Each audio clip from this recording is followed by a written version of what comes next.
Okay, so today we're going to be changing a drivetrain on a bike. So typically if you're going to do the full entire drivetrain all in one go, you're going to want to start out by breaking the chain. But we're going to do this in individual parts just so some people may just want to replace one part of the bike instead of replacing all of it at the exact same time. So step one is to get your bike into its easiest or its hardest gear, smallest cog back here. Stop the wheel from spinning. My brake's unattached. Then, typically your brakes will be attached, just like that. If you have rim brakes, you're just going to hold it here, use your fingers, pull back, and it pops right out, just like that. If you have disc brakes, you're not going to worry about that step. Ignore that and keep moving on. Disc brakes don't have any special method to taking them off. For a quick release, you're just going to want to pull up, if I can get it. Sometimes they're done really hard or frozen in place. Pull up, get ready. It may drop out, so be prepared to catch it. Okay, mine didn't drop out. Then we're going to unscrew it until it does drop out. There we go, drop out. You're going to hold the derailleur by the bottom of the cage here, pull back and down, and the wheel pops right out. Then you're going to want to take out the quick release. We're doing the cassette here, so this is the cassette step.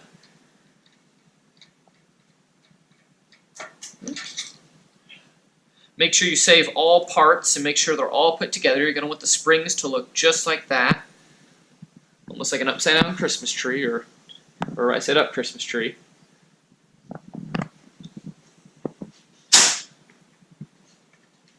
Then you're going to want to get a cassette tool. Now keep in mind, a cassette and a freewheel are two different things. A freewheel is typically, it can be anywhere from 1 to 7 speeds, maybe even 8 or 9. Typically not a 10 speed. I don't think I've ever seen a 10 speed before. And then a cassette will be anywhere from 8 and up. 8 all the way to 12. This is a cassette lock ring removal tool. It's from Park Tool. I'd recommend going to buy this. If you have a freewheel, this is what a freewheel removal tool looks like. So, I have a cassette in this instance, so that's what we're going to do. I'm going to lay the wheel down like this just to free up my hands. For a cassette, you're also going to need a chain whip. Again, I got this one from Park Tool. Really nice. Works really well for this type of thing. So you can see the cassette spins freely this way. You're going to want to put the chainring in, just like that, so you hold it from spinning. And then you're going to want to put this thing in, make sure it made nice and good contact in there and doesn't wiggle too much. And you're going to want to grab a wrench and pull this way, as I will demonstrate. You're going to want a really big wrench. You're going to be applying a lot of torque to this thing.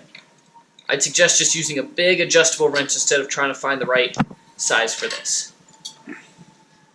Okay. Typically I like to do this while sitting down. Bending over and putting pressure on your back isn't really the best. I like to put the wheel like this, using my stomach to hold it down. Make sure it's nice and tight on there. You can hold it up against the spokes almost. Grab this, and then you're going to want to pull toward the free spinning side. So pulling this way. There we go. Oh, I loosened it, but I didn't get it fully off. There we are. It's going to make that weird ratcheting noise. Just ignore it. You're not breaking anything. There we are. Just like that. The lock ring comes off. And then if you want to save the cassette, make sure you have a bag, or some people like to run a zip tie straight through the middle of it, because these cogs are not all attached. On an 8-speed, the first 7 are typically going to be attached when the 8 is not. But on a 12-speed or a 10-speed, it could be only the first 3 are attached and every single other one isn't. So typically running some type of zip tie or string straight through the middle to keep all the gears together with the lock ring is the best method to make sure that stays good. And then I'm going to get a towel to wipe off the free hub.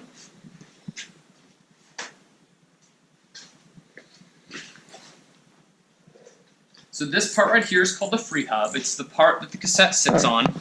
Sometimes these can get really nasty.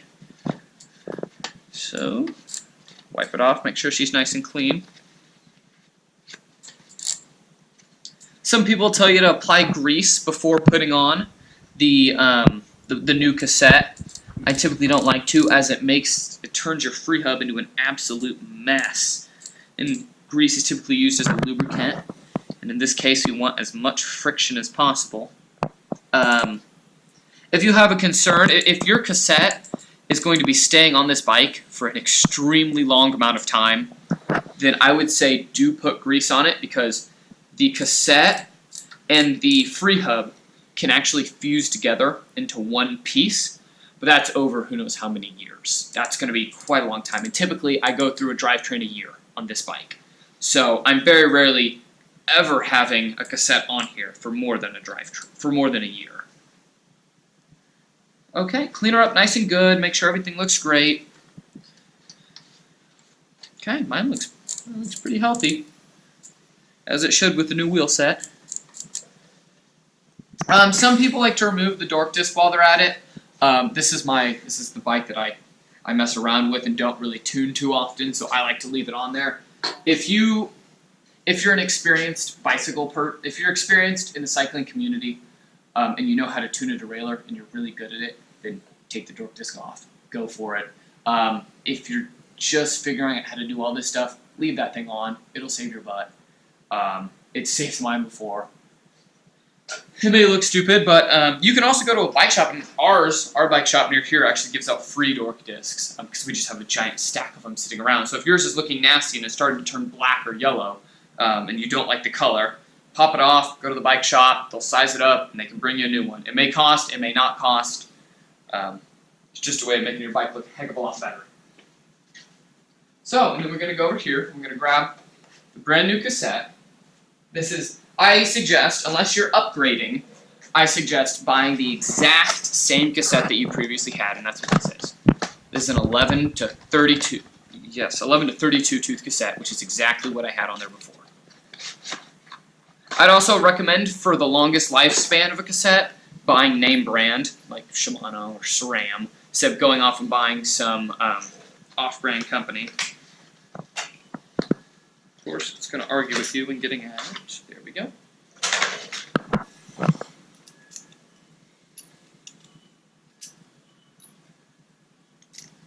And then fight with it, because it doesn't want to come off.